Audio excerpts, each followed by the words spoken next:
Hi, Nobles. For the final episode of our Noble Sustainability Story podcast, today we're talking to Andy Goode from the class of 1976.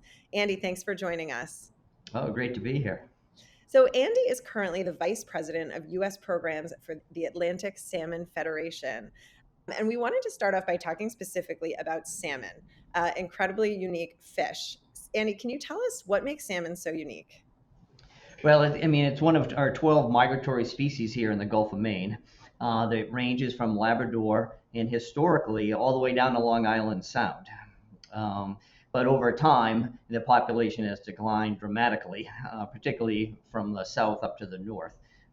It really went downhill in the 1800s when we started damming our rivers, but we had between commercial harvest, pollution, damming of our rivers, the population in the southern range, like here in New England, is less than 1% of its historical numbers. If you get up into Labrador, where there's less of a human footprint, we still have abundant populations up there.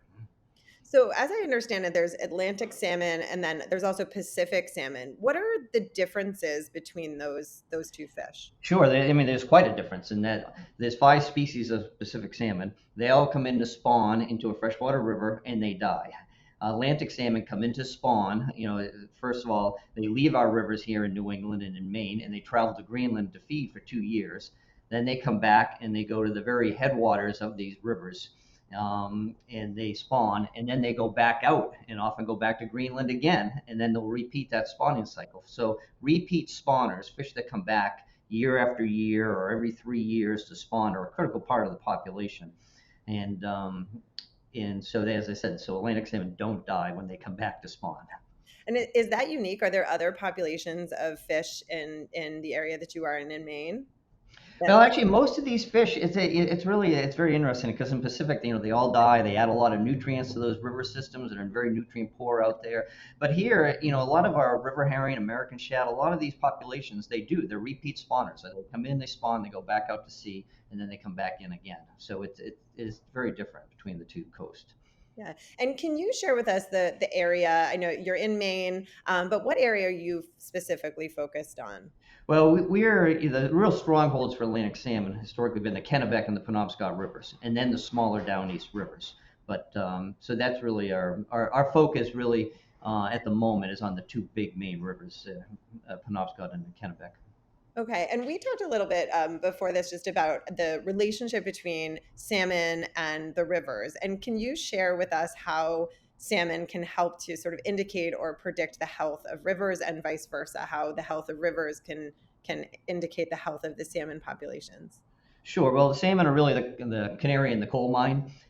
If you lose Atlantic salmon, they're usually the first to go as a river or a watershed that the health declines, and that's because they have the most complicated life cycle in that they go to the very headwaters to spawn. Other species like shad or herring are spawning down lower in the rivers, often below the dams, but the Atlantic salmon have to get to the cold, gravelly headwaters to spawn.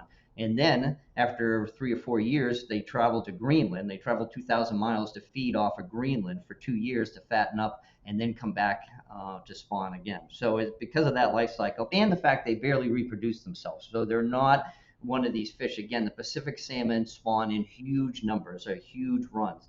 The Atlantic salmon barely reproduce themselves. They're not one of those species. Historically, here in New England, it was the river herring that were, by biomass, the big biomass in these rivers. And they play that ecological role that Pacific salmon play out in the Pacific Northwest. And so those Pacific salmon bring nutrients in, they die.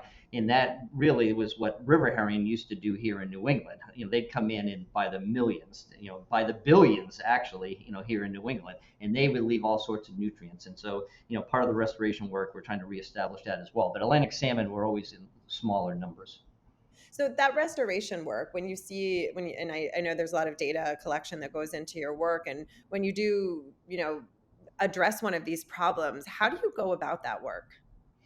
Well, we work with state and federal agencies and fisheries biologists and identify the priority areas. Where's the best habitat? Where are the strongest populations of Atlantic salmon? Where's the work needed?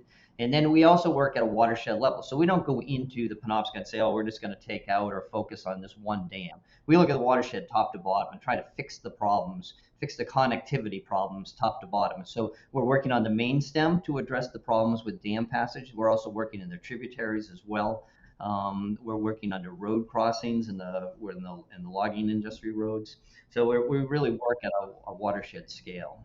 So, Andy, when you go into the grocery store, the supermarket, and you see all these different types of salmon, available for purchase, Atlantic salmon, Pacific salmon, and then farm salmon, which I'd love to get into in a minute, what is the most responsible thing for people to buy from an environmental perspective? Well, it would really be fish coming from Alaska. That's a very well-regulated fishery. Those are wild salmon. Those are the healthiest for you. So, and they offer a very good product, whether fresh or frozen here in New England. Growing up in Massachusetts, it was a big tradition to have a wild Atlantic salmon on the 4th of July, in a cream sauce with peas from the garden and all that. And I remember growing up having that. But our wild stocks have declined over time here, in the Atlantic Canada and the East Coast, where we no longer have commercial fisheries for wild Atlantic salmon. So all the Atlantic salmon you see in the stores are farmed along our coast here in Maine and up into Canada, and there's also sorts of problems associated with that. Yeah, let's get into the farm salmon, and specifically, we had talked about the ways that it might affect the wild salmon populations. What's going on with farm salmon? Right. Well, they're grown in open net pens along the coast. And our coastal environments are fragile environments. And to have an industrial scale production of food in a fragile coastal environment makes no sense at all. And so we've seen in Maine, but particularly up into New Brunswick, Nova Scotia, and now in Newfoundland, as there's less ice up there, the industry is present in all those areas. And they have problems with sea lice, they have problems with diseases, they have problems with escapes. And when these fish escape, they tend to go to the closest river and they can interbreed with the wild fish, and the resulting offspring have much less survival. So it's just, it's presented a whole host of problems for wild salmon populations. And is there any way for that industry to become more productive, looking at global food sources and things like that? Or is it just never a good idea? Well, technology may get us out of this problem eventually. We'll see. But now, within a couple years, you will likely be able to go into that store and buy Atlantic salmon, farm raised Atlantic salmon that's been grown on land. It's going to look the same. It's going to taste the same. There's two big facilities proposed in Maine now. You're starting to see them around the world. You can site these things in Indiana. You don't have to have them on the coast. But these are really 3 to 800,000 gallon tanks, one after another, under a big roof, and it's called recirculating. They recirculate the water. They can adjust the food, the light. They can bring a fish to market quicker. They can control a lot of the inputs and outputs, basically, and so they can control the environmental impacts as well. So we think that that is a viable alternative. Whether that's enough to get them out of the ocean, these net pens, remains to be seen. So let's switch gears a little bit and talk about how you got into this work. I know you obviously came from Nobles. You graduated in '76. Did you always know you wanted to work on sustainability, environmental profession? No, because there was no such thing as an environmental profession when I was a kid, or when I was at Nobles for that matter. Um, but I always had an interest, from the day I was born. I had an interest in the outdoors and the environment. I always knew that. It took me a long time to figure out what the right path was for me, because I grew up in a traditional New England family where my father was in business, and I went to Nobles, which was mostly a breeding ground for a lot of successful business people. So I went into the family business after college, things like that. But then I decided at some point I really needed to pursue my interest and the things that I wanted to do.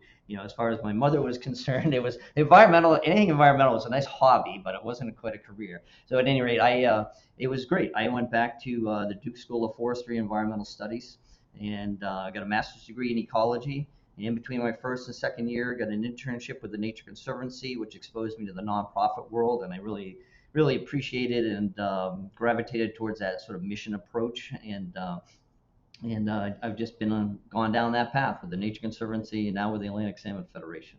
Yeah. Can you share with us some of maybe your actual hobbies in the outdoors, some things that you like to do? Yeah, it is. I grew up in a family of golfers. However, the I enjoy fishing. I enjoy hunting. I really enjoy just hiking. I enjoy botany, quite a bit, and mountain biking, skiing. canoeing, of all sorts of things. Really anything.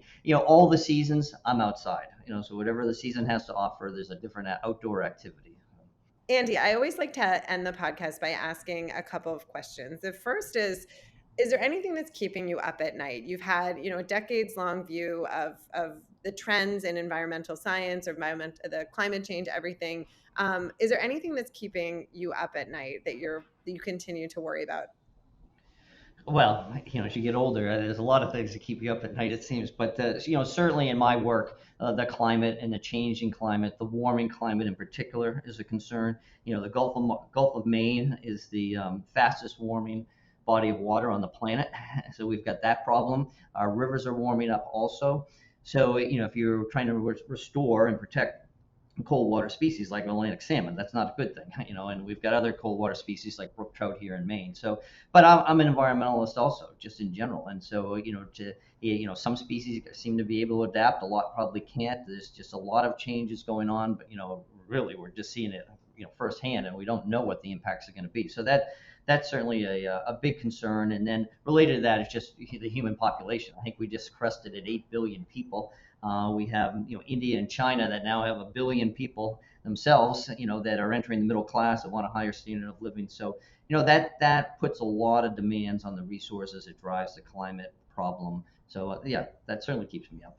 Yeah, absolutely. And then on the flip side, what are you optimistic about? What are you hopeful about?